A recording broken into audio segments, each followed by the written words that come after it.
Alors, mesdames et messieurs, avant de vous donner la parole et en application de l'article 6 de l'ordonnance numéro 58-1100 du 17 novembre 1958 relative au fonctionnement des assemblées parlementaires, je vais vous demander de prêter serment, de dire la vérité, toute la vérité, rien que la vérité. Et donc, je vais vous demander, si vous permettez de le faire dans ce sens-là, on va commencer par M. Chouillot et puis ensuite suivre l'ensemble de la table. Si vous pouvez simplement lever la main droite. Donc, première chose, il conviendra d'appuyer sur le micro, lever la main droite et de dire « je le jure ». Ensuite, évidemment, à nouveau, débrancher le micro pour que parce que quand un micro est branché, personnes suivantes ne peuvent pas s'exprimer pour que vous puissiez évidemment prêter serment. Donc, si vous pouvez successivement lever la main droite et dire « je le jure » après avoir activé votre micro, je vous en remercie. Je le jure. Je le jure. Je le jure. Je le jure. Je le jure. Je le jure. Je le jure. Je le jure. Je le jure. Je le jure. Merci beaucoup. Et donc, je permets déjà de vous donner la parole pour que vous puissiez évidemment réagir à ces premières interrogations.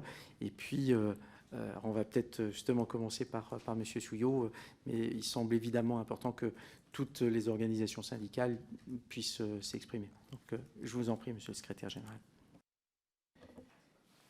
Merci, Monsieur le Président. Alors, on n'a pas l'habitude de parler comme ça dans les organisations syndicales, puisqu'il y a une loi sur la représentativité. En règle générale, on commence par la première organisation, la deuxième et la troisième. Donc, si ça convient à mes autres camarades,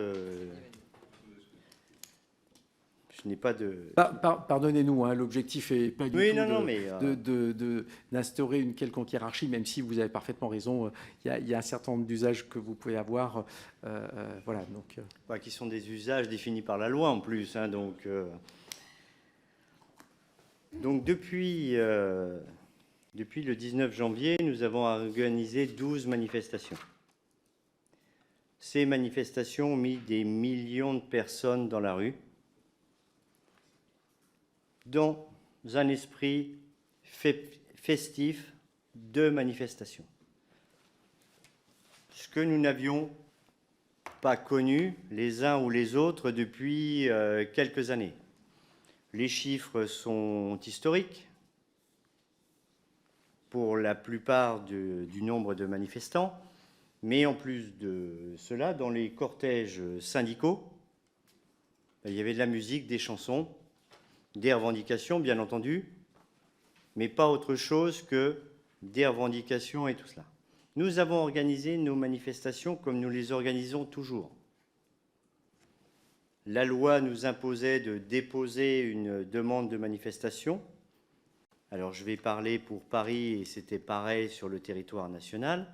En lien avec la préfecture de police, nous déposions avec un référent pour la manifestation et des référents par organisation syndicale qui signaient la demande d'autorisation de manifestation. Ces manifestations se sont bien déroulées à l'intérieur des cortèges syndicaux. Et vous l'avez rappelé, la liberté de manifester et le droit à la manifestation et à la grève, c'est un droit fondamental de notre Constitution. Le maintien de l'ordre public, de ce qui peut se passer autour des manifestations, ce n'est pas de la responsabilité des organisations syndicales. Donc, quand nous déposions nos demandes de manifestation, ce que vous appelez service d'ordre, pour nous, ce sont des militants volontaires qui tiennent la corde, où on encadre le cortège syndical, ce n'est pas autre chose. Donc, dans les questionnaires que vous nous aviez envoyés, c'est comment vous les recrutez, comment vous les formez, comment vous les équipez. Ben, ils ont une carte à Force ouvrière, je vais parler pour moi. Et voilà le mode de recrutement. On ne passe pas par un cabinet, ni quoi que ce soit. Ils ne font pas club de boxe le soir et tir au LBD le lendemain matin. Donc ce sont des militants. Autour du carré de tête et dans les carrés de chaque organisation, nous avions mis en place une corde, ce qui permettait de délimiter le cortège des organisations syndicales. Pour nous, ces manifestations, elles se sont bien déroulées. Et ce qui s'est passé autour ou avant, pour nous, ça... Alors avec les violences que nous avons condamnées les uns et les autres, il n'y a pas de sujet. Mais souvent, dans la presse, on ne parle plus que de ce qui s'est passé autour. Et on ne parle plus de la revendication. Donc pour nous, organisations syndicales, pour mon organisation syndicale, les manifestations, on les a organisées comme nous les organisons habituellement. Les membres qui tenaient la corde étaient adhérents Force ouvrière et avaient juste une carte pour le recrutement. Et on n'est pas passé par un cabinet de conseil ou quoi que ce soit sur ce sujet. Donc c'était des manifestations.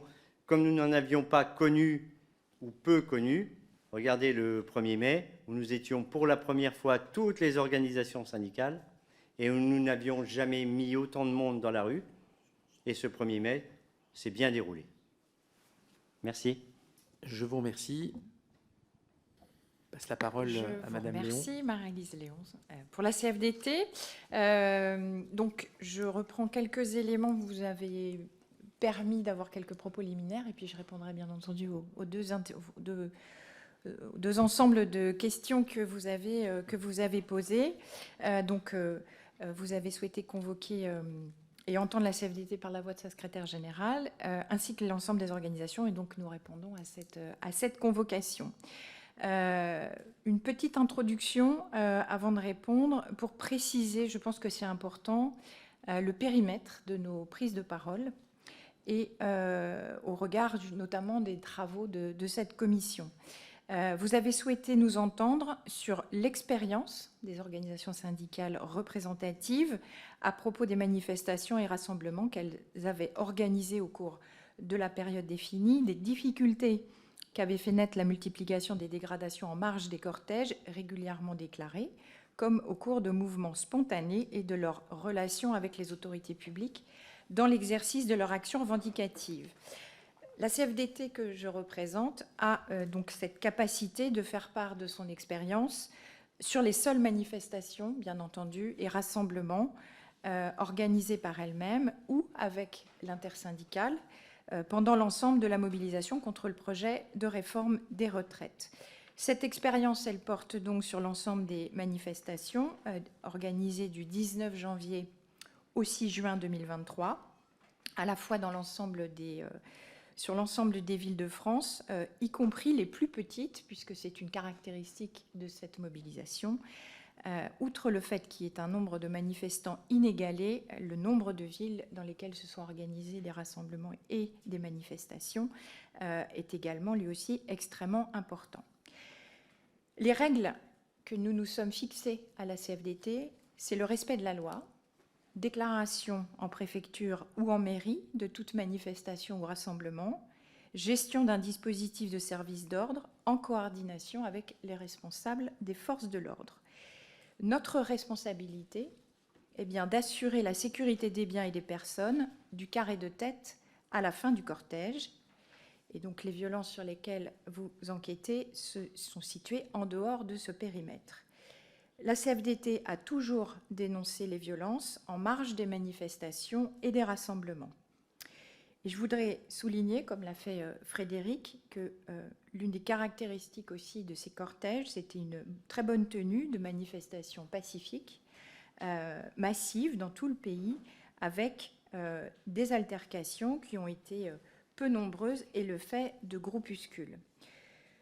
Et je souhaite, comme vous l'avez fait, Monsieur le Président, rappeler une évidence. La liberté de manifester est une liberté fondamentale à laquelle nous sommes toutes et tous ici particulièrement attachés.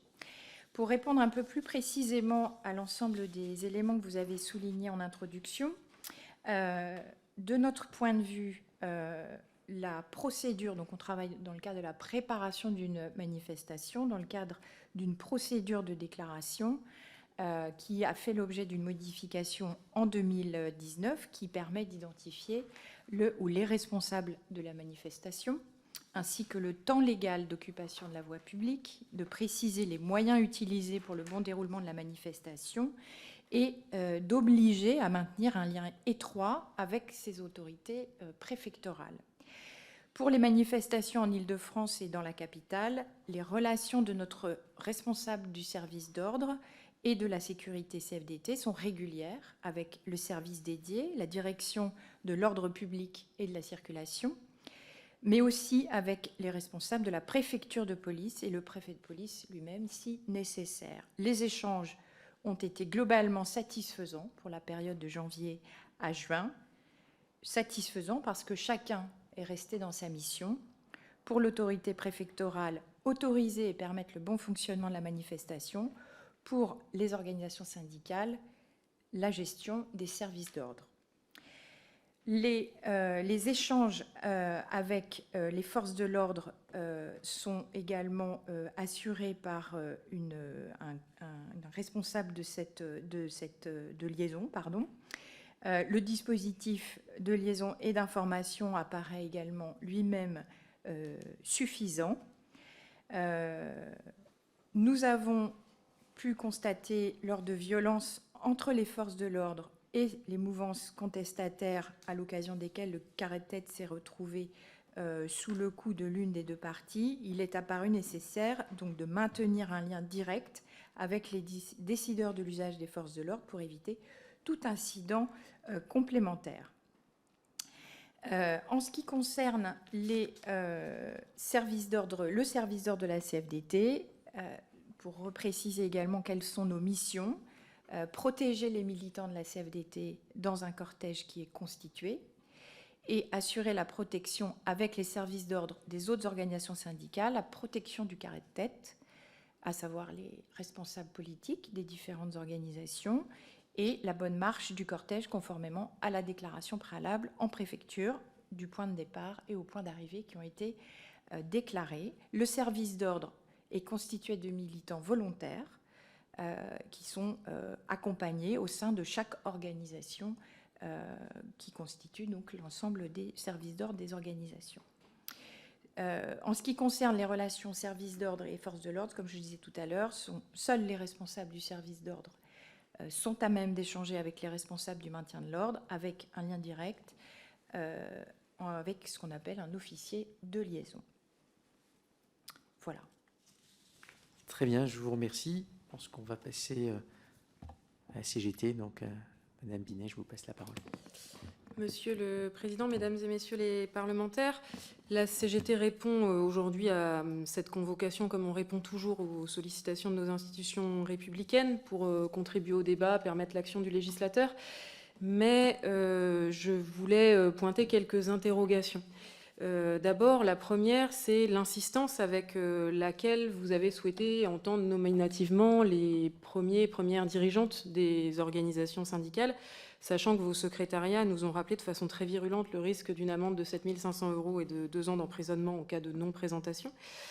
Ce qui nous a semblé un peu baroque alors que notre organisation avait immédiatement dit être à disposition pour répondre à vos questions techniques en proposant par exemple que l'administrateur de la CGT, Laurent Brun, se présente étant donné que c'est lui qui a la charge politique de l'organisation de ces questions et que notre responsable de l'ALS, notre accompagnement sécurité, Sylvain Bernard ici présent, se présente également.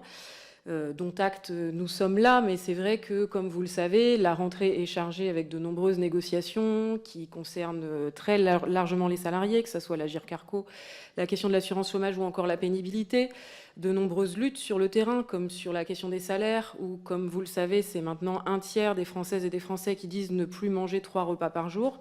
Et donc, nous aurions avec plaisir échangé avec les parlementaires sur ces sujets qui semblent peut-être plus de l'ordre des secrétaires généraux des organisations.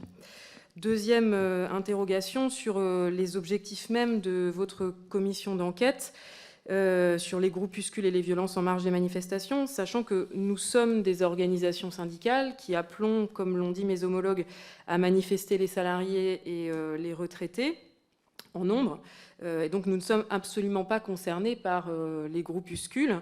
Et la responsabilité, elle incombe d'abord au pouvoir public de les gérer et de sécuriser la voie publique. Nous avons également une interrogation parce qu'on s'est rendu compte que nous n'avions pas toutes et tous reçu le même questionnaire et que dans celui qui a été adressé à la CGT, j'avais quelques questions bonus, notamment un sujet qui apparaît sur les actions de lutte décidées et organisées par les salariés eux-mêmes dans leur profession, comme dans l'énergie par exemple.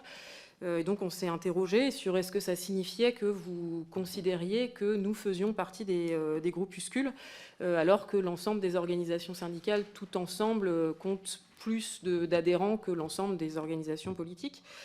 Dernière interrogation, le périmètre temporel que vous retenez, avec une commission d'enquête qui porte sur le 16 mars au 3 mai, alors que notre mobilisation, comme l'ont rappelé Marie-Lise et Frédéric, a commencé le 19 janvier.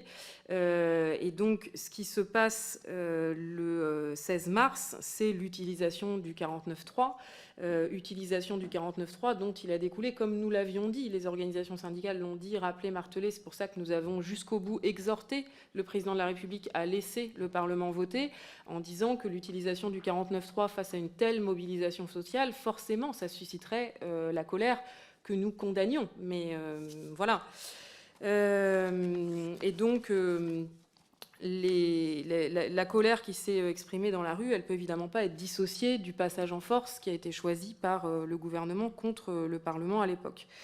Ce passage en force, il s'est accompagné d'une hausse répressive qui a été condamnée, par exemple, par la commissaire aux droits de l'homme du Conseil de l'Europe. Pardon, Madame la Secrétaire Générale, je Oui. me permets du coup juste de vous interrompre pour que nous puissions, avec Monsieur le rapporteur, en tout cas, répondre aux 3 points que vous évoquez, Oui. et puis ensuite on va dans les éléments de réponse. Concernant l'insistance, je crois qu'à un moment donné, je l'ai dit de manière liminaire, pour nous, les travaux doivent se terminer, enfin du moins les auditions doivent se terminer fin septembre. Il y a peut-être eu un peu d'insistance parce que, oui, il est nécessaire que ça puisse se faire dans un délai raisonnable. Nous n'avons pas pu le faire en juillet, d'ailleurs parce que l'une ou l'autre organisation nous avait indiqué que c'était compliqué à faire. Donc voilà, c'est une interaction assez habituelle et je pense qu'il est normal que voilà, il puisse y avoir, si nécessaire, aussi un rappel du cadre. Et en tout cas, les administrateurs de l'Assemblée nationale, à ce titre, font leur travail. Concernant les objectifs même, je rappelle, je l'ai dit de manière préliminaire, mais je le rappelle une nouvelle fois, l'objectif pour nous est de faire en sorte que l'on puisse garantir l'état de droit. Dans un état de droit, il doit être possible de manifester librement, mais encore une fois, ce à quoi nous avons assisté au cours des derniers mois, c'est le fait que ces manifestations devenaient de plus en plus difficiles. Et à partir du moment où vous avez des expressions très fortes de violence, eh bien, cela peut contrecarrer l'exercice de ce droit. Et donc, il nous semblait qu'il était important que les organisations syndicales qui, justement, peuvent être amenées à faire usage de ce droit à manifester, eh bien, puissent s'exprimer à ce sujet. Concernant la question spécifique qui concerne la CGT, oui, nous avons été amenés à nous déplacer à Bordeaux. On nous a signalé une situation tout à fait particulière qui concerne votre organisation syndicale, et donc il est tout à fait légitime. Enfin, je laisserai Monsieur le rapporteur répondre, puisque c'est lui qui, supervise ce travail autour des questionnaires. Mais en tout cas, il nous a semblé légitime de poser une question spécifique, puisque il y a eu une situation spécifique concernant votre organisation.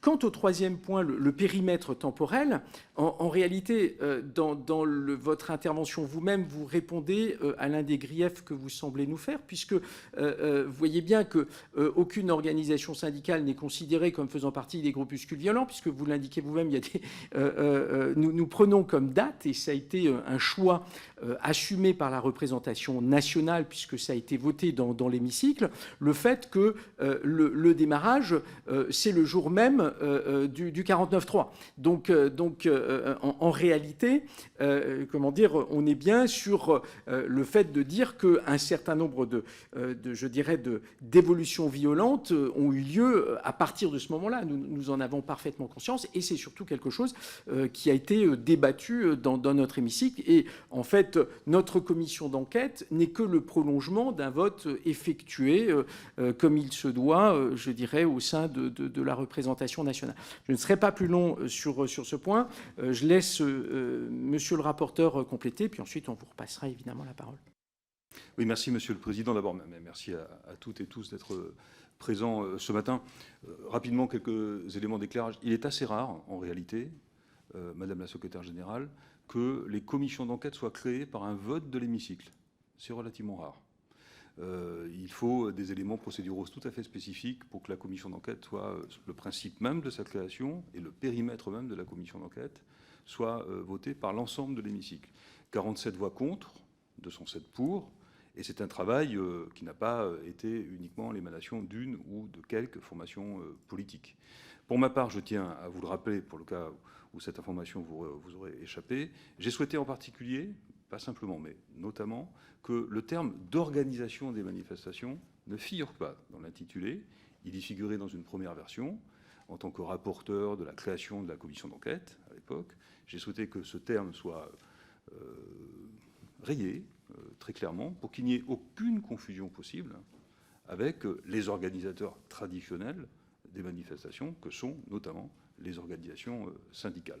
Je reviens sur ce que Monsieur le Président vous a indiqué. Si nous choisissons collectivement dans l'hémicycle la date du 16 mars, c'est que nous avons conscience d'un certain nombre de phénomènes qui ont suivi l'usage du 49.3. C'est précisément parce que nous avons conscience, y compris quand on est député de la majorité présidentielle comme moi, de l'impact, le soir même, place de la Concorde, comme vous le savez, de cette décision d'usage du 49.3, que, y compris les députés de la majorité présidentielle, décident de faire partir, et vous l'avez très bien dit, Monsieur le Secrétaire Général de Force ouvrière, de faire partir notre travail des premiers incidents, car toute la période amont, donc hors 49.3, se passe très bien, vous l'avez dit, Monsieur le Secrétaire Général. Voilà, nous avons voté le 10 mai 81, c'est une date que j'aime bien pour la création de cette commission d'enquête pour ce qui me concerne, et il nous semble naturel, je réponds à votre première interrogation, d'interroger les voix les plus fortes de vos organisations. Pour une raison très simple, nous ne sommes pas une commission technique ou administrative. Nous sommes une commission d'enquête de l'Assemblée nationale. Et lorsque nous convoquons ce matin le ministre de la Justice, garde des Sceaux, nous ne convoquons pas son directeur de cabinet. Et lorsque nous convoquons le préfet de police de Paris, nous n'accepterions pas qu'il soit représenté par son directeur de cabinet ou son secrétaire général. Voilà la raison pour laquelle nous sommes très heureux de pouvoir vous écouter cet après-midi. Je vous repasse évidemment la parole, Madame la Secrétaire Générale. Je vous remercie. Oui, je voulais souligner que le passage en force du 49.3 s'est accompagné d'une hausse répressive, condamnée par exemple par la commissaire aux droits de l'homme du Conseil de l'Europe, qui s'est alarmée, je cite, d'un usage excessif de la force en France, que 7 rapporteurs spéciaux des Nations Unies ont pointé un, je cite, manque de retenue dans l'usage de la force, je cite toujours inquiétant pour l'état de droit, et appelé la France à, je cite, un examen complet de ses stratégies et pratiques en matière de maintien de l'ordre. Le mouvement syndical international, notamment la Confédération européenne des syndicats et de nombreuses organisations syndicales en France, en Europe et dans le monde, ont dénoncé ces attaques contre l'action syndicale en France et nous ont apporté leur soutien. L'interdiction de nombreux rassemblements, manifestations et même diffusion de tracts par le gouvernement en utilisant l'arsenal antiterroriste a d'ailleurs été condamnée par les tribunaux qui ont annulé de nombreuses décisions pour faire respecter le droit de manifester. Ce mouvement social inédit a aussi vu la liberté d'expression menacée au travers d'une grave répression qui s'est abattue sur les journalistes, puisque Reporters sans frontières s'est adressé au ministre de l'Intérieur en ces termes, je cite, « les reporters couvrant les rassemblements opposés à la réforme des retraites ont fait l'objet de nombreuses interpellations arbitraires, agressions et intimidations de la part des forces de l'ordre. La stratégie en matière de prévention des violences a également été invalidée par les tribunaux. Pendant les manifestations, de très nombreux manifestants ou parfois de simples passants ont été placés en garde à vue avant d'être, dans leur écrasante majorité, relâchés sans poursuite, comme l'a rapporté la presse. Certains gardés à vue ont même fait l'objet de fichage alors qu'aucune poursuite n'a été retenue contre eux. Par exemple, en mai dernier, le tribunal administratif de Lille a condamné l'État à verser une somme de 3 000 € au requérant pour avoir créé un fichier recensant les gardés à vue lors de la mobilisation contre la réforme des retraites. Enfin, certains militantes et militants syndicaux, notamment de la CGT, ont été convoqués, placés en garde à vue et mis en examen dans le cadre de leur activité syndicale. C'est notamment le cas de Laurent Indrusiac, secrétaire général de l'UD de l'Allier, donc de l'Union départementale de l'Allier, membre de la direction confédérale, et hier de Sébastien Ménesplier, secrétaire confédéral de la CGT, secrétaire général de la Fédération de l'énergie, qui a été convoqué à la gendarmerie de Montmorency. Le fait de traiter des militants syndicaux de la sorte et de tenter d'imputer au premier responsable syndical d'un secteur professionnel, par ailleurs dirigeant national de la CGT, un acte décidé et organisé par les salariés dans le cadre d'un mouvement social et d'une grève appelée par les organisations syndicales est une attaque contre le syndicalisme qui nous ramène aux heures sombres de notre histoire sociale. Cette politique répressive à l'égard des militantes et militants syndicaux a même fait l'objet d'une note officielle des services du ministère du Travail faisant des préconisations aux employeurs pour entraver le droit de grève et pour pouvoir notamment faciliter les licenciements des élus du personnel. Cette note a été révélée par le journal L'Humanité dans son édition du 23 mars 2023. Pour conclure, je m'associerai à mes homologues pour rappeler que les libertés de manifester, le droit de grève et le droit syndical sont des libertés constitutionnelles et que nous comptons sur vous et sur l'Assemblée nationale pour les faire respecter dans un contexte où nous sommes extrêmement préoccupés et inquiets par leur remise en cause à tous les niveaux. Je lance donc ici solennellement une alerte démocratique sur cette question-là. Je m'arrêterai là, sauf si vous voulez que je réponde précisément à d'autres questions, mais j'y reviendrai si vous voulez. Merci beaucoup. On va continuer les interventions et puis ensuite, je laisserai évidemment aussi monsieur le rapporteur poser un certain nombre de questions. Donc, je pense que nous allons passer à la CFE-CGC. Donc, monsieur Tanguay, je vous passe la parole. Merci, Monsieur le Président. Bonjour à toutes et à tous. La CFE-CGC est une organisation syndicale qui, d'ordinaire, manifeste peu. Nous sommes des novices en la matière, mais nous avons pris toute notre part à l'organisation en amont des manifestations et des intersyndical, et avec les préfectures. Nous ne disposons pas d'un service d'ordre en tant que tel, c'est-à-dire composé d'un volant de militants choisis, formés et disponibles. Nous souhaitons cependant insister sur la reconnaissance que nous avons envers nos autres organisations syndicales, lesquelles, disposant de ce type de ressources, les ont en permanence mises à disposition de l'ensemble des cortèges et des carrés de tête. Nous tenons à souligner le sang-froid, la réactivité et la vigilance permanente des membres de ces services d'ordre qui ont permis à l'essentiel des manifestations de se dérouler dans un sentiment d'organisation maîtrisée et de sécurité. Je voudrais rajouter à ces propos 3 points, un de satisfaction et 2 de vigilance. Le premier de satisfaction étant le fait d'avoir trouvé le parcours de délestage qui a permis à tout le monde de pouvoir manifester et bouger en même temps et ne pas créer des îlots fixes. Et les 2 points de vigilance, ce sont les fins de manifestation qui ne sont pas toujours sécurisées au maximum, notamment pour les derniers arrivants. Et un point pour un ensemble d'organisations syndicales qui ne sont pas présentes ici aujourd'hui, ce sont les lycéens et les étudiants qui, par leur jeunesse, je dirais, n'ont pas l'expérience et la vigilance et qu'il faudrait peut-être leur donner un appui un peu plus sécuritaire. Merci. Je vous remercie. Je pense que nous allons passer à la CFTC. Donc, monsieur Chabagnier, je vous en prie. Oui, merci Monsieur le Président, Monsieur le rapporteur, Mesdames, Messieurs les députés. C'est très bien, mon collègue l'a dit juste avant, donc je pourrais faire la même remarque. Nous ne sommes pas les plus spécialistes des rassemblements et des manifestations, mais nous avons participé aux 14 manifestations qui ont eu lieu. Et depuis le départ, ces manifestations se sont bien passées, puisque ça a été très souvent salué par notre qualité d'organisation, salué aussi le côté bon enfant de ces manifestations, jusque à la date du 16. où évidemment il y a eu des conséquences à certaines décisions. Vous avez parlé vous-même, Monsieur le Président, et ma collègue Sophie Binet, du passage au 49.3, qui évidemment, et les organisations syndicales avaient prévenu depuis longtemps que ce type de mesure allait forcément augmenter la colère, même si évidemment nous dénonçons toute forme de violence, et je tiens à le redire très, très fermement, lutter contre les violences est évidemment une priorité pour la CFTC, on se sent toujours concerné, et les violences ne servent jamais personne, mais malheureusement c'est souvent un marqueur quand le dialogue est rompu, et on ne peut que le regretter. Pour aller peut-être plus directement et pas répéter ce que mes collègues ont dit, parce qu'évidemment on a beaucoup de choses qu'on partage, c'est peut-être pas la peine de faire du redit.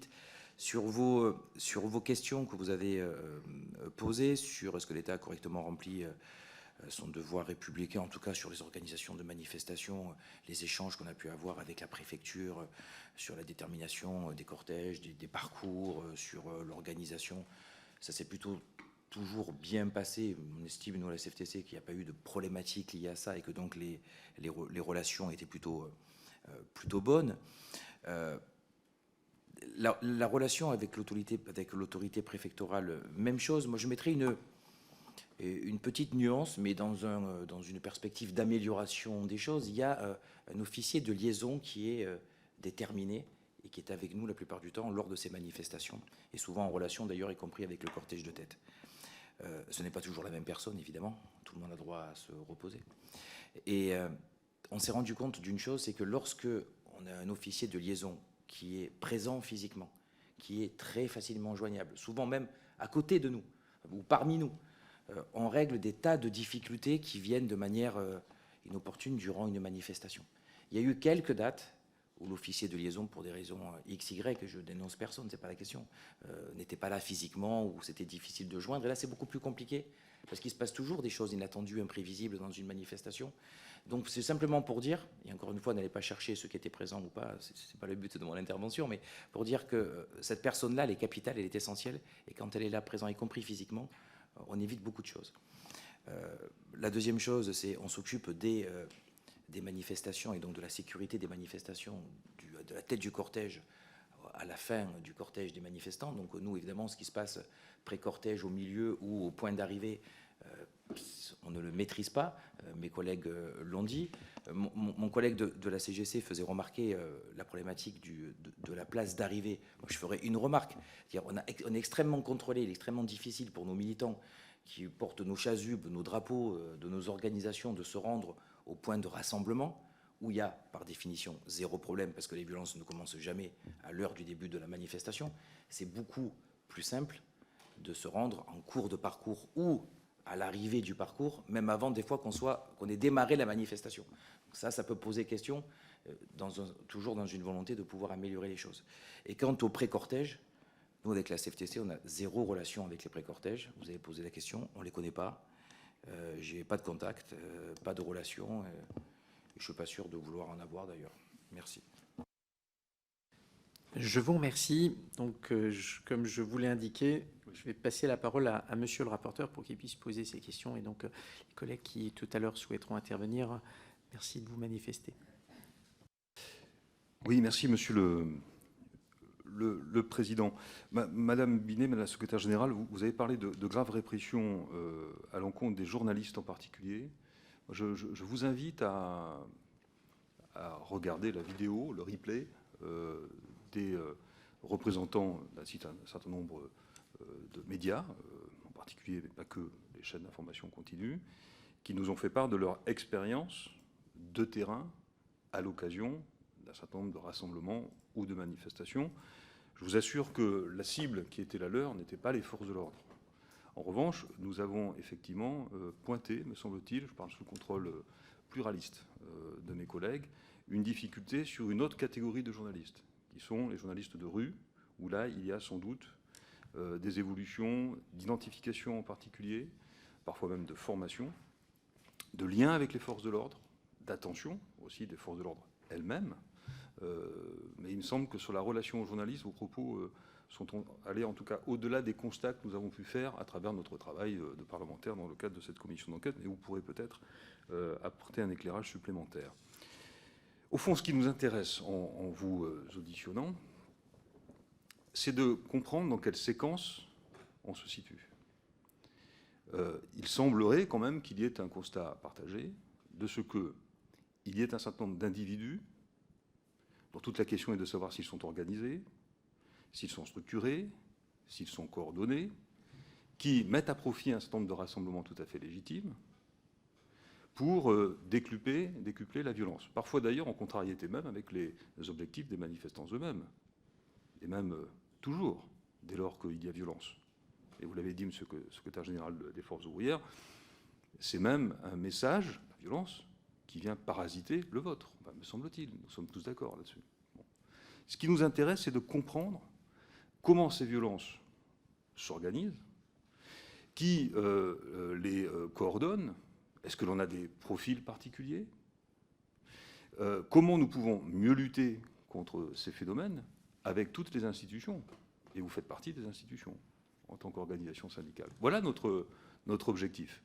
Lorsque nous sommes hier à Sainte-Soline, avec un certain nombre de collègues présents, nous aurons l'occasion, mes chers collègues, de vous faire une restitution précise de nos constats hier. Il apparaît par exemple une chose qui n'est pas forcément applicable aux manifestations urbaines, même quand elles sont interdites, comme à Sainte-Soline. Pour qu'il y ait affrontement, il faut qu'il y ait volonté de contact quand on est à Sainte-Soline. Et pour qu'il y ait volonté de contact, c'est très concret, très physique, il faut plusieurs centaines de mètres parcourus, là où les forces de l'ordre, elles, sont statiques. Là, nous faisons des constats objectifs. Bon. Donc voilà, ce qui nous intéresse, c'est votre regard sur ces situations qui se multiplient. Il y a les phénomènes, le cas échéant, déclencheurs, et nous n'ignorons rien des conséquences de l'article 49.3. La date, je l'ai déjà dit, court à ce moment-là, mais enfin, le 49.3 n'explique pas les Black Blocs. Le 49.3 n'explique pas des personnes qui sont venues pour en découdre et qui parasitent, encore une fois, même déforment, trahissent un certain nombre de messages, de contestations, de revendications qui sont les vôtres. Moi, je suis très attaché à ce qu'on puisse réfléchir ensemble là-dessus. J'entends les stratégies de la violence de la part de l'État, attaque contre le syndicalisme, répression du mouvement syndical. Pardon, je ne sais pas d'ailleurs si ces propos sont partagés par tous et toutes, mais ce qui nous intéresse, c'est ce phénomène extrêmement grave qui, d'un côté, déstabilise très fortement nos forces de l'ordre, qui ont de grandes difficultés pour y faire face, et il y a des interrogations stratégiques de la part de l'État. Il y a même des revendications de la part des forces de l'ordre de moyens supplémentaires. Est-ce que c'est une bonne chose? Je ne sais pas. En tant que rapporteur, j'essaierai de proposer des éléments. Et puis, il y a à la fois des organisations politiques, des organisations syndicales, qui ont le sentiment, je pense que ça n'est pas qu'un sentiment, d'être au fond dépassés par cette violence, débordés par cette violence. Ça, c'est un phénomène, je ne sais pas s'il est sociologique, je ne sais pas s'il est politique, je ne sais pas s'il est sociopolitique. En tout cas, il est là, et nous, on essaie de comprendre. Et aujourd'hui, le but, c'est d'essayer de le comprendre avec vous. Donc sur cet élément de l'apparition, du déclenchement de la violence, quelle est votre analyse? On peut parler aussi des responsabilités, bien sûr, mais quelle est votre analyse? Je pense que ça, c'est important pour nous. Merci beaucoup, monsieur le rapporteur. Donc, je ne sais pas qui parmi vous souhaite... Monsieur Souillot, je vous en prie. Alors le phénomène, il n'est pas nouveau. Si on regarde les manifestations... Et si on prend 1968, par exemple, il y avait déjà tout un tas de violences. En 1986, c'était la même chose.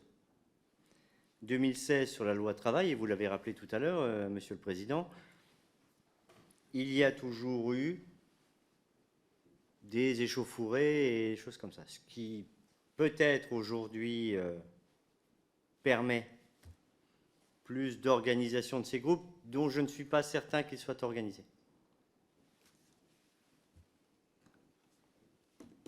Réseaux sociaux, comment on se retrouve ici ou là. Pour nous, organisations syndicales, on n'a pas de lien direct, même nos responsables de services d'ordre, 2 ou 3 ici, 4 ou 5 là, et à chaque fois, on préserve. Nous, le carré-tête, c'est comme ça que je vous expliquais la corde. Cette corde qui de temps en temps, peut aussi nous poser problème quand nous sommes coincés entre les forces de l'ordre, le pré-cortège et nous, puisque là, on recule, mais on recule organisé. Donc, je ne sais pas comment ils s'organisent, alors tout le monde les appelle les blocs, les black blocs ou je ne sais pas quoi, mais c'est un petit peu ce que disait un de mes camarades tout à l'heure. Quand nous, on doit arriver pour aller dans le cortège, depuis 2016, c'est devenu une norme que nous continuons de contester, y compris auprès du préfet de police de Paris. Ben, on ne passe pas à la fouille, mais quasiment. Et parfois, y compris avec le support de notre drapeau pour aller manifester, où les gendarmes mobiles ou les CRS nous disent ben non, ça, vous ne pouvez pas l'emmener. Donc, il y a tout un tas de contrôles pour nos manifestants qui arrivent estampillés. Et après, pour nous, c'était une des questions que vous posiez. Est-ce qu'il y a des représentants syndicaux qui ont été victimes et tout cela? On a eu un militant FO RATP qui a été blessé le 7 mars, et donc on est après une agression par des membres d'un bloc dont on ne sait pas dire si c'est comment elle s'est constituée ou pas, ou si c'était juste sa tête qui ne leur revenait pas. Ou si, comme il était estampillé RATP, bah, comme il y avait grève dans le métro, il n'avait pas pu prendre le métro. C'est pas quelque chose d'organisé. Et dans tous les cas, nos responsables de services d'ordre, bah, quand le pré-cortège se rapproche trop près de nous, bah, nous on ralentit. Ce que vous expliquiez sur Sainte-Soline, et là c'est pas la même chose et je ne veux pas rentrer dans ce débat, mais nous on n'est pas statique. Notre manifestation, elle se déplace. Et quand on fait le dépôt, bah, on dit de quel endroit on part et à quel endroit on arrive. Entre deux, c'est vrai que les itinéraires de délestage qui ont été mis en place, c'est parce qu'il y avait des manifestants, comme nous n'en avions pas vu depuis très longtemps à Paris, et il fallait que tout le monde puisse manifester. Donc là, la liberté de manifester, avec l'itinéraire de délestage, a bien été tenue et entretenue. Mais sur le reste, des échauffourées ou des violences, il y en a toujours eu autour des manifestations. Maintenant, est-ce que c'est l'évolution de la communication qui permet à certains de s'organiser? Je ne sais pas le dire. Je vous remercie. Qui d'autre souhaite? Oui, je vous en prie, Madame Léon. Merci beaucoup. Je compléterai les propos de Frédéric Souillot, puisque je suis relativement, très en phase. Je ne répondrai pas à la question concernant Sainte-Soline, puisque c'est un événement sur lequel mon organisation n'a pas eu de lien ni d'implication. C'est une question redoutable. Les éléments déclencheurs, je pense qu'ils sont multiples et que c'est extrêmement compliqué de savoir pourquoi à un moment la violence croît et pourquoi des personnes organisées ou pas, je ne sais pas, décident de monter en puissance en termes d'action. Et moi, je ne ferai que le témoignage. Donc, est-ce que le 16 a été un moment de bascule pour mon organisation? Nous n'en sommes pas convaincus. Il y a eu le recours au 49.3, mais je dirais que c'est un peu probablement un multifactoriel. Il y a également eu un mouvement majeur, une journée record le 7 mars, juste avant, avec des propositions que l'intersyndicale avait faites de main tendue vers le gouvernement en disant parlons-nous, ouvrons des discussions. Une médiation a même été proposée et quand l'ensemble des manifestants ont pour seule réponse pas de son, pas d'image de qui que ce soit, et il a été évoqué le syndicalisme européen. On échange régulièrement avec nos responsables de la Confédération européenne des syndicats. Ils nous appelaient en disant bon, vous avez bien eu quelqu'un du gouvernement, vous avez eu ou le président, à défaut du président de la République, quelqu'un du ministère du Travail, et quand on leur disait pas de son, pas d'image, eux-mêmes étaient totalement stupéfaits. Donc voilà, je pense qu'il y a un ensemble d'éléments, et moi je me garderais bien de faire une réponse définitive sur ces éléments déclencheurs.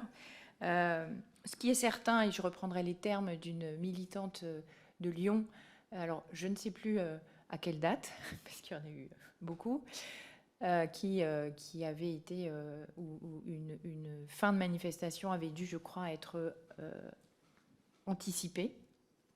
Elle nous avait dit, mais ces personnes nous confisquent notre message et confisquent nos... Donc la question nous n'avons aucune relation avec ces personnes. Nous partageons le fait que leurs actions, elles vont pas parfois à l'encontre de ce que l'on porte, elles vont toujours à l'encontre. Lorsqu'on défend une manifestation dans un cadre pacifique et donc de non-violence, ça, c'est toujours contre-productif. C'est toujours contre-productif et nombre de militants se sont souvent désolés que le soir d'une belle manifestation avec des cortèges festifs où beaucoup de participants faisaient leur première manifestation, parce que c'est un sujet sur le travail qui leur tenait à cœur et qui leur tient toujours à cœur. Nombreux sont ces manifestants à dire voilà, comment dire, les messages que l'on porte, ils ne doivent pas se faire confisquer par des images de personnes qui vont casser un McDo. Si je fais de la pub, il faut que je dise d'autres noms de flunch, si tu veux. Bref, de banque. Voilà. Donc ça fait vraiment partie aussi de notre vision de l'organisation de ces manifestations. Est-ce que les organisations sont dépassées? Là, je renverrai la question à est-ce que les forces de l'ordre sont dépassées? Parce que je rappelle que notre périmètre d'action, c'est l'organisation de la sécurité des cortèges. Et ce qui est de notre responsabilité, c'est que ces personnes ne pénètrent pas les cortèges. Elles peuvent faire des tentatives. Parfois, il peut y avoir des zones ou des moments de la manifestation où c'est plus facile d'essayer d'y pénétrer. Mais voilà, pour avoir été 14 fois dans le carré de tête pour la CFDT, voilà, ça fait partie des choses qui étaient que j'ai pu moi-même constater physiquement et que du coup la question du développement de ces structures plus ou moins organisées, elles ont pour objectif de faire passer un autre message par la violence. Et je pense que c'est aussi, c'est d'abord une question qui concerne les forces de l'ordre. Après, nous, on est en relation avec elles et on le fait en bonne intelligence. Je pense qu'on en a tous témoigné. Où globalement, voilà, les choses se sont passées de façon positive. Je vous remercie. Madame Binet, peut-être. Oui, pour la CGT, je m'inscris dans le prolongement. D'abord, sur la question de l'augmentation du phénomène.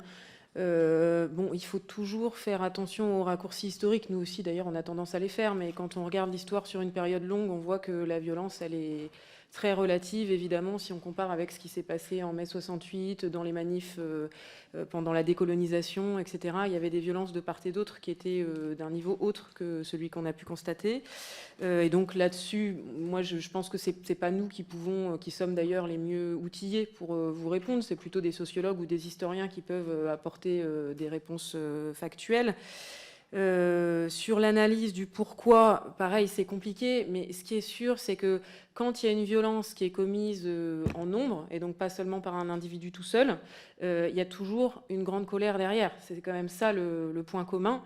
Et cette colère, elle a été caractéristique là dans la mobilisation par le fait, comme l'a dit Marie-Lise, que les organisations syndicales, à de multiples reprises, dès le début de la mobilisation, nous n'avons cessé avant chaque jour de mobilisation, après chaque jour de mobilisation, de tendre la main au pouvoir et d'ouvrir des portes de sortie de plein de façons différentes. On a demandé au président de la République de nous recevoir, il ne nous a pas reçus. On a demandé au président de la République d'organiser un référendum, il ne l'a pas fait. On a demandé au président de la République de refaire voter le Parlement après la censure du Conseil constitutionnel, il ne l'a pas fait. Bref, on a eu beaucoup d'imagination pour tendre des mains en permanence, mains qui n'ont jamais été saisies. Et donc, forcément, ça a fait monter la colère. Et ça, ce qui est sûr, c'est que c'est un terreau fertile. Ça, c'est l'évidence. Et donc, c'est pour ça qu'il y a toujours une dimension politique plus générale que la seule stratégie du maintien de l'ordre. Sur la question du cortège de tête, donc comme mes homologues, nous n'avons aucune relation avec le cortège de tête, qui d'ailleurs, en général, est plusieurs... 100, 200, 300 mètres devant. Il est vraiment loin de nous. Il n'y a pas dans cette mobilisation, comme dans les autres, d'éléments violents qui sont rentrés dans les cortèges des organisations syndicales. On n'a pas eu ce problème-là. Et d'ailleurs, dans cette mobilisation, on n'a pas eu, nous, à être victimes de violences. Les seuls incidents dont nous avons été victimes, elle était plutôt du fait des forces de l'ordre. Le 7 février à Paris, où il y a une charge de police sur le service d'ordre. Le 11 mars et le 23 mars, où le carré de tête a été gazé. Bon, voilà.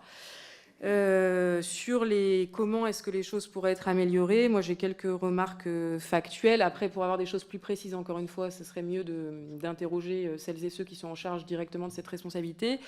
La première, c'est sur les questions de circulation. De plus en plus, on se retrouve aussi à devoir gérer la coupure de la circulation, donc à empêcher la circulation des voitures. Donc ça nous rajoute une tâche qui normalement n'est pas de notre ressort. La deuxième, c'est quand même une remarque générale, c'est que moins les forces de l'ordre sont visibles, moins il y a d'incidents. Il y a aussi une question de quand il y a un niveau de tension dans le pays, le fait d'avoir des forces de l'ordre qui sont en grand nombre et très visibles, ça peut être vécu comme une provocation.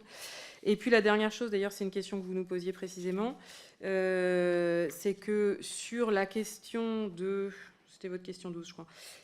Sur les ingérences dans nos cortèges, bon, ça, c'est un point d'alerte ferme. C'est-à-dire qu'il ne faut absolument pas qu'il y ait d'ingérence dans nos cortèges syndicaux. Et là, en l'occurrence, les forces qui maintenant sont en charge de faire ça, c'est la BRAVEM. Et donc, à chaque fois, c'est vécu comme une provocation, une violence de la part des militants qui défilent dans nos cortèges pacifiquement. Donc ça, c'est vraiment un point d'alerte. Et je rejoins tout à fait ce qu'a dit Marie-Lise Léon sur le fait qu'on n'est pas dépassé. Enfin, il n'y a pas de problème d'organisations syndicales qui sont dépassées, puisque nos cortèges, encore une fois, de A à Z, ont toujours été pacifiques et bien organisés. Je vous remercie. Monsieur Tanguay, oui, je vous en prie.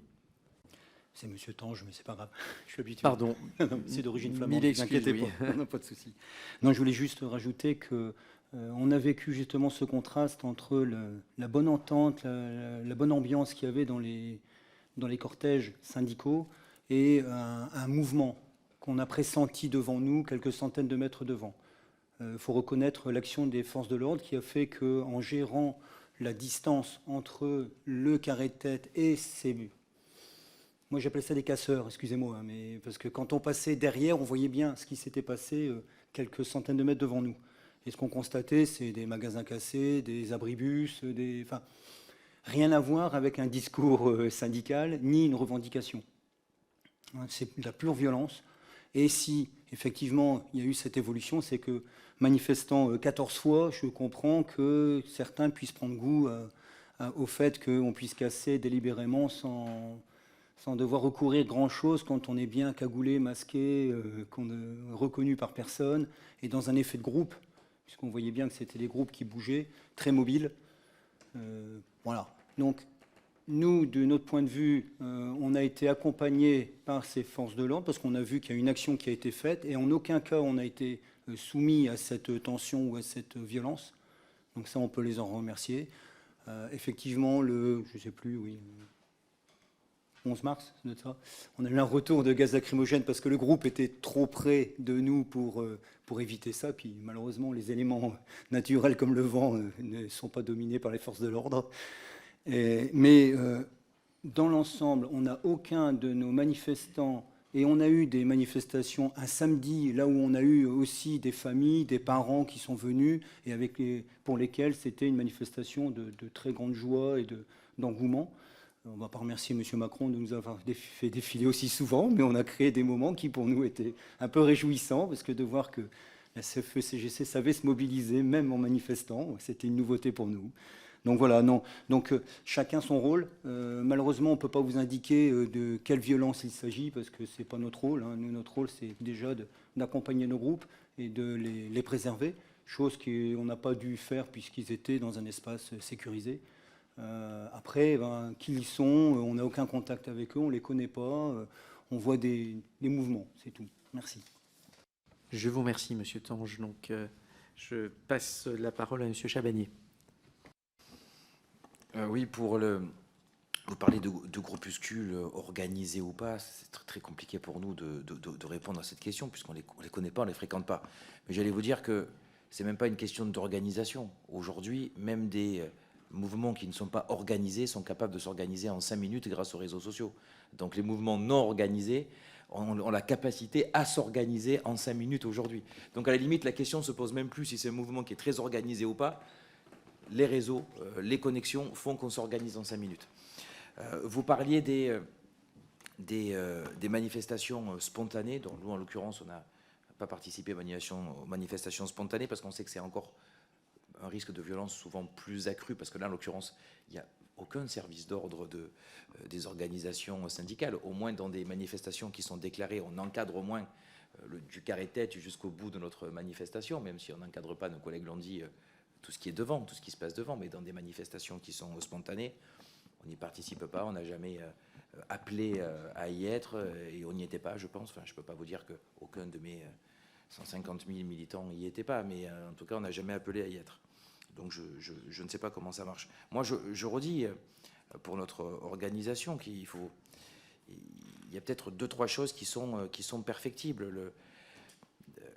La première chose, et je crois que c'est Frédéric Souillot qui l'a dit tout à l'heure, quand il y a des forces de l'ordre en nombre très conséquent qui passent des longues minutes, voire des heures à fouiller des militants qui sont complètement habillés en CGT, en CFDT ou en CFTC, c'est pas celui-là qui va les casser, il est identifié à mort. S'il fallait qu'il court d'ailleurs avec un portant le drapeau, ces trucs, ça serait compliqué pour qu'il s'échappe, donc c'est pas un casseur. Donc il faut peut-être mieux sécuriser les routes, on va dire, qui sont en parallèle au moment du cortège. Nous, la chose qui nous a marqué à la CFTC, et nos services de sécurité l'ont dit, alors je suis comme mes collègues, d'ailleurs j'ai pas répondu à la question, mais j'ai pas des professionnels de la sécurité, même si évidemment nos syndicats qui travaillent dans la sécurité leur demandent en premier lieu s'ils veulent bien nous filer un coup de main, parce qu'ils ont quelques expériences. Mais ce qui nous marque, c'est l'afflux de personnes sur le lieu d'arrivée, alors que le cortège, il n'est pas encore parti. C'est-à-dire, on part de République, on est en train de se mobiliser à République, il y a des fouilles de fous pour arriver jusqu'à République, les métros sont fermés, les gens qui sont entièrement habillés, CFTC, CFDT, CGT, et FO, ce que vous voulez, sont fouillés à mort, et il y a des centaines de personnes qui affluent sur le point d'arriver à Nation, qui arrivent tranquillement, qui sont quasiment pas fouillés, et quand le cortège après arrive, au moment de la fin, mais forcément ça se passe mal, puisqu'on a laissé s'affluer un tas de monde. Et c'est là qu'il faudrait peut-être un petit peu faire des choses. Voilà. Bon. Et après, il y a une chose que je voulais terminer, c'est le problème, mais je veux évidemment réduire aucun droit de liberté à la presse ou quoi que ce soit, mais le jour où on a arrêté de compter les voitures brûlées à Strasbourg pour la Saint-Sylvestre, comme par hasard, il y a 2 fois moins ou 3 fois moins de voitures qui ont brûlé. Donc le jour où on arrêtera de mettre les violences du matin au soir en avant et ne plus parler de la manifestation. Tout à l'heure, tout le monde disait, vous disiez que ça jouait contre nous parce qu'on oublie les revendications, on oublie nos combats et on se focalise sur les violences. Peut-être que, c'est une impression personnelle, mais j'ai l'impression que au plus on montre les gens violents passer à la télé, au plus ils ont envie d'y passer. Donc je me permettrai cette dernière remarque personnelle. Je vous remercie. Monsieur Taverne, je vous en prie. Merci Monsieur le Président, Monsieur le rapporteur, Mesdames et Messieurs les représentants des organisations syndicales. Donc déjà, moi, ce que je retiens, c'est que Monsieur le secrétaire général de la Force ouvrière a bien rappelé qu'il y avait eu, depuis le 19 janvier, 12 manifestations qui sont très bien déroulées. Et il y a eu des bons échanges, des bons rapports avec les forces de l'ordre, notamment grâce aux équipes de liaison et d'information. Et ensuite, je voudrais rappeler que l'état de droit est respecté dans notre pays grâce aux forces de l'ordre. S'il n'y avait pas de forces de l'ordre, vous ne pourriez pas manifester de cette façon-là. J'entends des personnels politiques, certaines organisations syndicales, je ne mets pas tout le monde dans le panier, qui nous parlent des pays étrangers. Allez voir dans les pays étrangers comment ça se passe, et ensuite vous reviendrez en France et vous expliquerez exactement ce que vous avez vu à l'étranger. En France, on a cet honneur justement de pouvoir organiser de la meilleure façon possible les manifestations, qui est un droit constitutionnel et qui doit être parfaitement respecté. J'entends parler de répression, Madame Binet. De quelle répression parlez-vous exactement, puisqu'effectivement nous avons auditionné, comme l'a dit Monsieur le rapporteur, nous avons auditionné les principaux médias et ils n'ont pas spécialement vu de violence de la part de forces de l'ordre, notamment, puisqu'il y a cette petite musique qu'on connaît de la part de la CGT. Donc ensuite, connaissez-vous exactement le cadre légal du maintien de l'ordre? Vous savez qu'il y a des individus qui viennent pour perturber les manifestations, qui effacent le message que vous voulez transmettre, qui est parfaitement légitime. Et ces individus-là sont organisés pour déstructurer les manifestations et provoquer le chaos. Et les forces de l'ordre sont là justement pour éviter le chaos, et la plupart des manifestations se sont parfaitement bien déroulées. Donc il y a également les organisations qui commettent plusieurs violences, donc j'aimerais bien vous entendre là-dessus. Et quand vous parlez des braves M, vous ne parlez pas de revendications sociales, vous parlez comme la France insoumise, vous faites passer un message politique. Donc quel est votre but? C'est de faire de la politique, ou alors de faire passer un message, on va dire, social? Donc là-dessus, j'aimerais bien vous entendre pour avoir la distinction entre les manifestations et les forces de l'ordre, notamment peut-être ces violences policières que vous critiquez systématiquement. Merci. Qui parmi vous souhaite s'exprimer? Non, pas de réaction particulière. Monsieur Odoul, je vous en prie. Merci, Monsieur le Président, Monsieur le rapporteur, Mesdames et Messieurs les responsables syndicaux. Je suis assez effaré d'entendre vos témoignages les uns les autres et d'entendre surtout une sorte de passivité, d'attentisme, voire d'aveuglement par rapport aux violences qui émaillent et qui pourrissent vos manifestations depuis un certain nombre d'années. Ça fait quand même depuis 2016 au moins où on assiste à un pourrissement de quasiment toutes les manifestations sociales, par les mêmes groupuscules, avec les mêmes modes opératoires. Et j'ai l'impression qu'à vous entendre, ça ne vous concerne pas, on ne connaît pas, on ne sait pas si c'est organisé, on n'a pas voulu rechercher, etc. Mais moi, je tiens à vous dire que vous êtes concernés, et nous sommes tous concernés. Et vous avez une responsabilité majeure, écrasante, parce qu'effectivement, ces groupuscules viennent totalement dénaturer des causes qui sont totalement légitimes, par exemple l'opposition à la réforme des retraites. Il y a des messages aussi, je vous le dis, qu'on ne peut pas entendre. Ce ne sont pas, Madame Binet, les forces de l'ordre qui sont responsables de la violence. Jamais. En France, jamais. Et j'aimerais, et on souhaiterait, que vous puissiez apporter aussi un peu de soutien, quelques secondes de soutien aux forces de l'ordre, à tous ces policiers, à tous ces gendarmes qui ont été tabassés, qui ont été blessés, grièvement blessés dans ces manifestations. Jamais un mot pour les forces de l'ordre. Alors on sait très bien que demain, vous allez aller à Niort pour soutenir les écoterroristes donc de Sainte-Soline. On aimerait aussi que vous alliez au chevet des policiers blessés, que vous alliez peut-être devant le ministère de l'Intérieur pour réaffirmer votre soutien à la police nationale et les républicaines qui, effectivement, comme l'a dit mon collègue Taverne, vous permet de manifester dans la paix. Et puis, Monsieur Chabagnier, excusez-moi, mais le fait d'occulter la réalité ne va pas rendre les Black Blocs pacifiques. Le fait de cacher ce qui se passe, Comme vous l'avez dit, il faudrait pas... on a cessé de compter les voitures brûlées, donc il y a moins de voitures brûlées. Ça, c'est un faux débat. Et je pense que ne pas vouloir voir le problème, ne pas vouloir voir que ces manifestations sont de plus en plus soumises à la violence, c'est assez grave.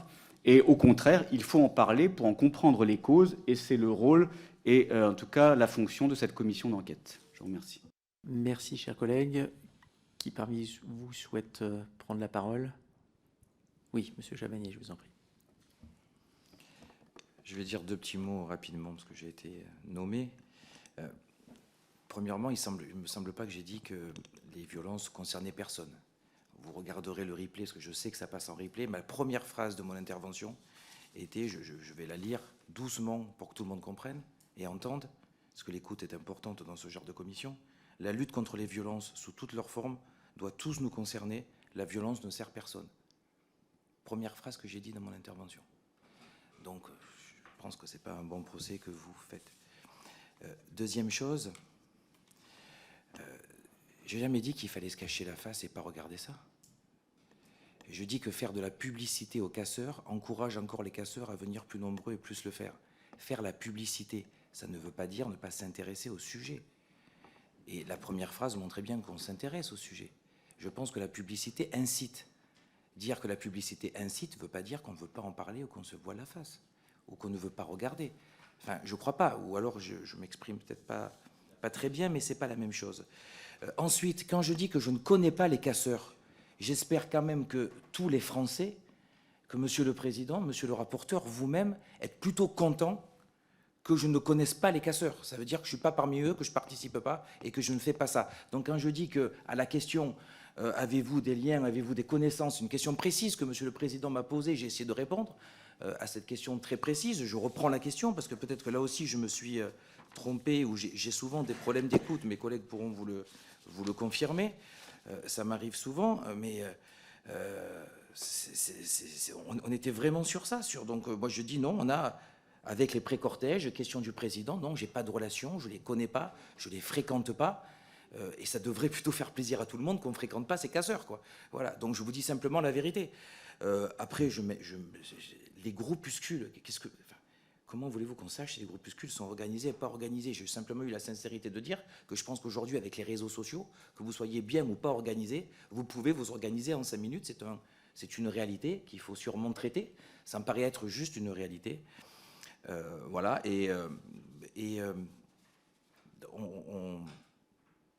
une organisation syndicale organise une manifestation. On vous l'a dit, on protège une manifestation.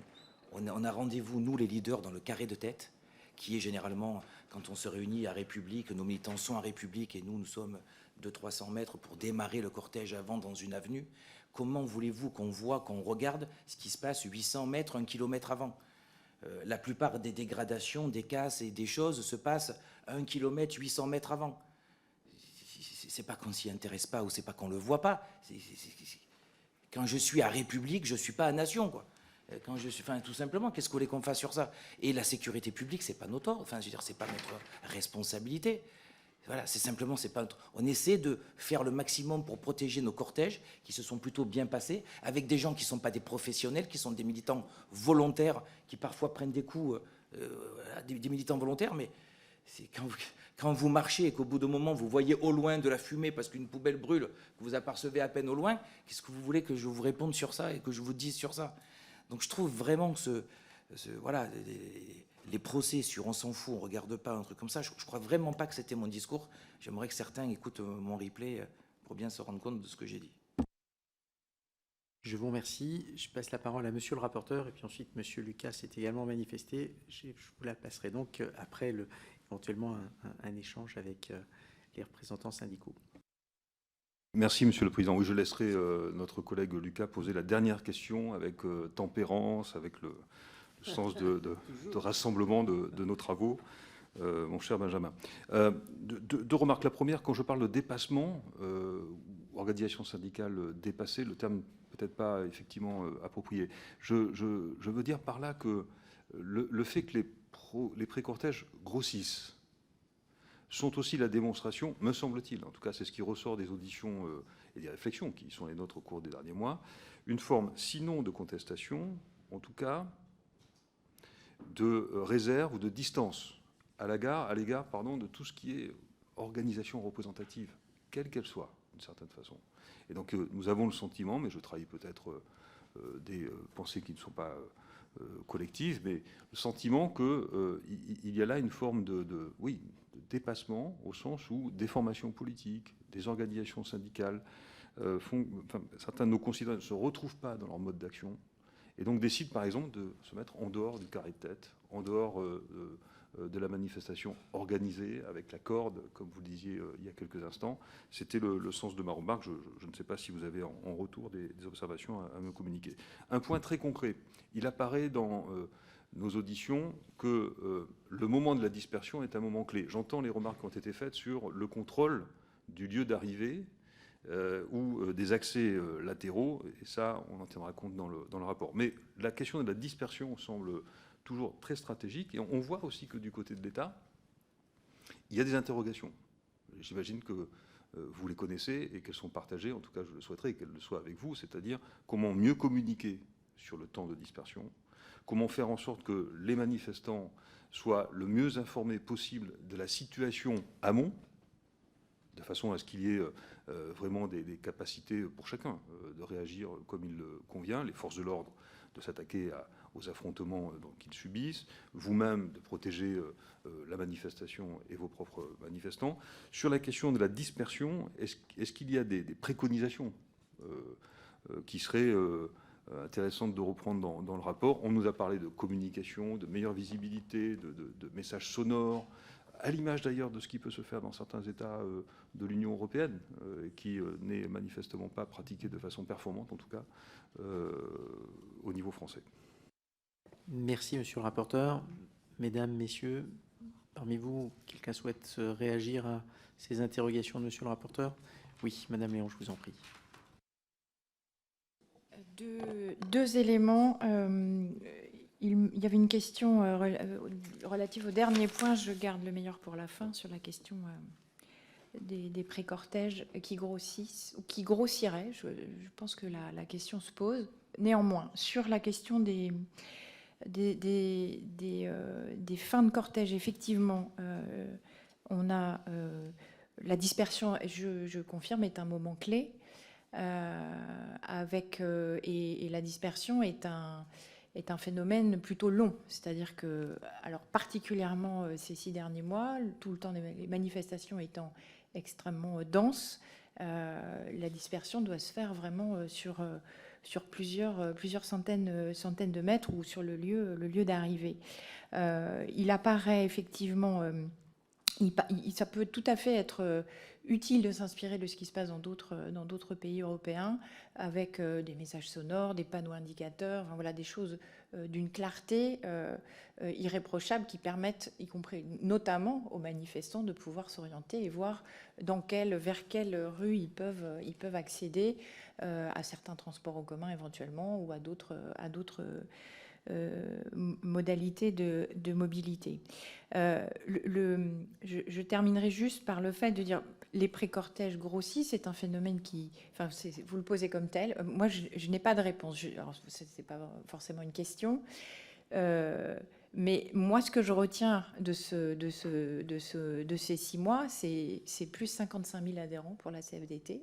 C'est-à-dire que il y a aussi des citoyens qui rejoignent des organisations syndicales, qui décident d'adhérer, donc de cotiser, et qui se sont retrouvés dans nos modes d'action pacifiques et non violents dans le cadre des manifestations qu'on a pu organiser. Je vous remercie. Monsieur Souillot, je vous en prie. Moi, je vais commencer par les pré-cortèges, parce que la dispersion, c'est toujours la fin. Sur les pré-cortèges, je ne suis pas sûr qu'ils grossissent.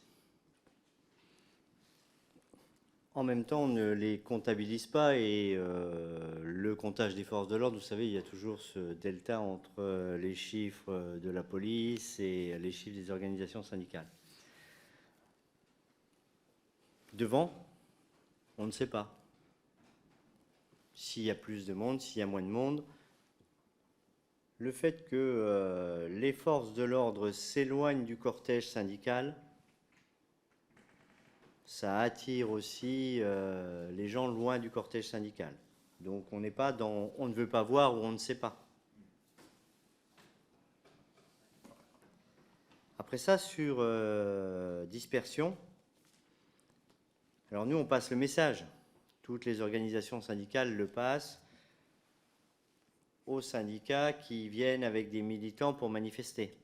Mais c'est vrai que les procédures, y compris sonores, dispersion, où est-ce que l'on va et tout cela, il faudrait qu'elles débutent presque plus tôt en informant, puisque les organisations syndicales ont directement le lien avec les forces de l'ordre, puisque c'est ce que nous avons déposé, mais sur dispersion à la fin, tous ceux qui ont rejoint les cortèges syndicaux n'ont pas forcément l'information où on dit, par exemple, je ne sais pas, 18h, dispersion, place d'Italie, point. Et après ça, les allocutions ou les sommations avec un haut-parleur, on pense que on l'entend pas forcément, il n'est pas forcément entendu, ni quoi que ce soit. Donc, il se passe... les camarades de la police de Force ouvrière, nous tenons une très grande place dans cette fonction publique d'État, nous expliquaient que dans certains pays, ils avaient des moyens sonores qui étaient plus évolués que le haut-parleur ou parfois la batterie lâche en cours. Mais là, c'est l'équipement des forces de l'ordre et du maintien de l'ordre.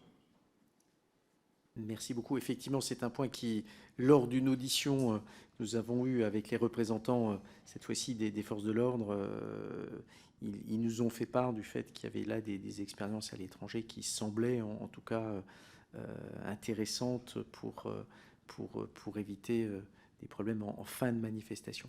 Monsieur Lucas, je vous passe la parole, donc pour 2 minutes.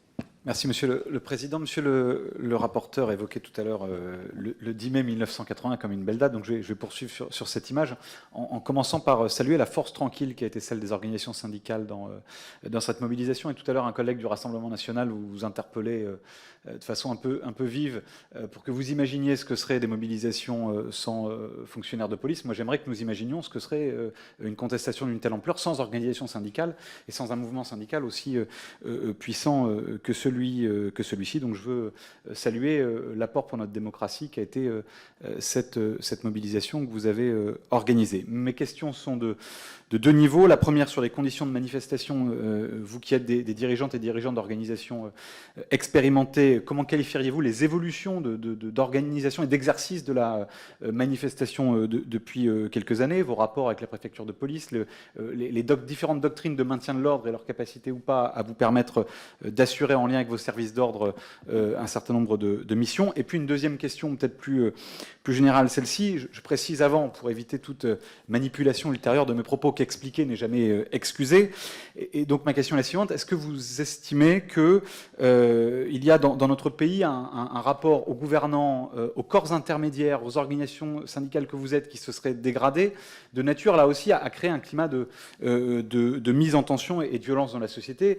Je m'explique, nous sommes ici dans la salle de la Commission des affaires sociales. C'est assez savoureux de ce point de vue-là de vous retrouver ici, où on a senti que nos concitoyens avaient le sentiment qu'on n'était pas dans cette enceinte capable de débattre sereinement et jusqu'au bout de cette réforme des retraites. Est-ce que vous estimez que ce contexte-là, puisqu'on évoquait tout à l'heure le 16 mars et le 49.3, ce n'est pas un hasard, que ce contexte-là, s'il n'excuse rien évidemment des violences qui peuvent être commises, peut expliquer un climat de tension qui là aussi de fait échappe pour les organisations syndicales que vous êtes à votre bonne capacité à organiser le mouvement social. Je vous remercie. Merci beaucoup. Là aussi, je me tourne vers vous, mesdames et messieurs. Est-ce que suscite des... Oui, madame Binet, je vous en prie. Oui, sur les évolutions récentes, donc sur le... Comment d'abord, nous, on avait fait partie des organisations qui ont remis en cause le schéma national du maintien de l'ordre. et on se félicite qu'il ait été censuré suite à notre intervention, notamment sur l'aspect qui concerne les journalistes et l'aspect qui concerne les NAS. Parce que sur la question que vous avez posée sur les évacuations, effectivement, c'est une question clé. Et forcément, quand les manifestantes et manifestants sont nassés, là, c'est la catastrophe. Donc ça, c'est le premier point. Deuxième point, donc évolution positive depuis l'arrivée du nouveau préfet de police de Paris, avec des échanges, on va dire, techniques, qui se sont rétablis de façon constructive entre la préfecture de police et les organisations syndicales, puisque dans la question que vous posiez tout à l'heure sur les conditions d'évacuation, en fait, les conditions d'évacuation, elles sont négociées au préalable. Quand on dépose le parcours, on négocie avant comment va s'organiser l'évacuation, par où et comment. Et donc les fois où ça ne marche pas, c'est quand ce qu'on avait négocié au préalable n'est pas tenu. Et donc il y a des fois où c'est pour des raisons qui peuvent s'entendre ou du moins se débattre quand il y a eu des incidents dans la manifestation. Puis il y a d'autres fois, comme le 1er mai 2021 par exemple, où on nous avait dit qu'on aurait tel endroit pour évacuer nos véhicules, tel endroit pour faire partir les militantes et militants. Ces voies d'accès ne sont pas ouvertes. Et quand on interpelle l'agent de liaison, on n'a pas de réponse, ou l'agent de liaison n'est pas du tout en capacité de se faire entendre du reste des forces qui sont dispersés entre diverses autorités et sur lesquelles l'agent de liaison n'a pas d'autorité, parce que notre interlocuteur, c'est l'officier de liaison, c'est important, mais le sentiment qu'on a, c'est que parfois, quand il y a des situations tendues, il a du mal à se faire entendre de par la diversité des forces qui sont en présence. Donc il y a besoin que notre interlocuteur ait une autorité pour nous donner immédiatement les réponses dont nous avons besoin, et puis prendre les mesures immédiates, notamment quand on est nassé, qu'on ne peut pas évacuer les manifestants, les véhicules, etc. etc. Ensuite, moi je rejoins ce qu'ont dit mes collègues tout à l'heure sur la question du cortège de tête. Bon, évidemment, nous on est derrière, donc on n'a pas de comptage précis et c'est pas nous qui allons pouvoir vous dire est-ce que ça grossit ou pas. Par contre, la conclusion générale, c'est la nécessité de renforcer les organisations syndicales. Et donc les salariés l'ont bien compris, et donc grâce à cette mobilisation, on a eu un mouvement d'adhésion fort qui concerne toutes les organisations syndicales. Mais nous avons interpellé de A à Z dans cette mobilisation les pouvoirs publics et notamment le président de la République sur le fait que les organisations syndicales sont d'autant plus crédibles que quand elles envoient des alertes, elles sont entendues. Or là, pendant 6 mois, on a prêché dans le désert, enfin même plus, parce qu'on peut dire 1 an, en disant cette réforme des retraites est mauvaise, il ne faut pas la faire voter, il ne faut pas la passer en force, il faut laisser voter le Parlement, il faut négocier avec les organisations syndicales, etc., etc. Et donc quand nos alertes ne sont pas entendues et quand il apparaît aux yeux de toutes et tous que l'action que préconisent les organisations syndicales, à savoir manifester et faire grève, ne permet pas de faire bouger les choses, oui, certains peuvent arriver à la conclusion qu'il faut faire autre chose. Donc c'est pour ça qu'en termes de politique publique, nous pensons qu'il y a besoin d'avoir des politiques publiques qui ont pour objectif de renforcer les organisations syndicales à tous les niveaux, dans les entreprises, les branches au niveau national. Et c'est pour ça que dans mon propos liminaire, je vous disais que nous sommes profondément inquiets par les pratiques de répression syndicale qui sont de plus en plus banalisées, parce que dès lors que un syndicat ou un salarié fait grève, manifeste ou n'est pas d'accord avec son employeur, c'est un problème et on se retrouve confronté à des processus de discrimination syndicale. Vous savez d'ailleurs qu'il y a un certain nombre de rapports, notamment les rapports du Défenseur des droits, qui montrent que le premier motif de non-adhésion aux organisations syndicales, c'est la question de la discrimination syndicale. Donc ça devrait aussi être une mesure d'intérêt général, et donc si vous voulez faire une commission d'enquête sur ce sujet, on sera ravis de venir, sur les questions de discrimination syndicale, parce que c'est un problème dans tout le pays. Le fait que nous ayons encore, et je pourrais multiplier les exemples, des délégués syndicaux qui soient licenciés parce qu'ils sont délégués syndicaux ou parce qu'ils font grève. Et pour finir sur la dernière question sur le climat social, oui, nous avons alerté pendant toute la mobilisation, nous continuons à le faire, le président de la République, le gouvernement, sur la défiance profonde qu'il y a dans le pays entre le gouvernement, mais ça atteint plus largement l'institution d'une façon générale, avec une défiance qui grandit, parce que les alertes ne semblent pas entendues et parce qu'il y a un décalage aussi entre les paroles et les actes, avec de plus en plus des paroles en haut disant tout va bien, il n'y a pas de problème de pouvoir d'achat, il n'y a pas de problème de salaire, etc. Et que l'industrie va très bien, et que sur le terrain, ce à quoi nous sommes confrontés, c'est à de plus en plus de travailleuses et de travailleurs qui ne peuvent pas vivre de leur travail, des usines qui ferment et des pouvoirs publics qui ne sont pas au rendez-vous de ce point de vue-là. Donc effectivement, il y a dans le pays une défiance extrêmement profonde et nous sommes inquiets, nous l'avons dit, répété, je le répète ici, sur les 4 ans à venir, avec en quelque sorte le couvercle de la cocotte minute qui peut exploser à tout moment. Et donc pour éviter cela, ce qu'il faut, c'est des politiques qui entendent aussi le monde du travail et qui donnent l'impression que les salariés du pays ne sont pas une variable d'ajustement et qu'ils sont entendus par rapport à leurs préoccupations majeures, notamment l'emploi, les salaires et les questions environnementales. Est-ce qu'il y a une autre demande d'intervention? Madame Martinez, on va être obligé de... Oui, je vous en prie. Alors, je voudrais juste poser une question à Madame Binet, parce que moi, je m'interroge sur un point. Les députés RN vous ont posé des questions auxquelles vous ne répondez pas. Donc déjà, je suis assez surprise. Est-ce que vous nous considérez comme des sous-députés? Nous avons été élus démocratiquement. Et dernière question très simple, est-ce que nous sommes logés à la même enseigne que CNews? Merci. Oui, je vous en prie.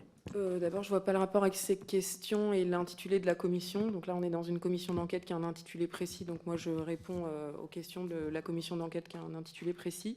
Et ensuite, dans vos interventions, je n'ai pas vu de questions et la CGT ne répond pas aux provocations.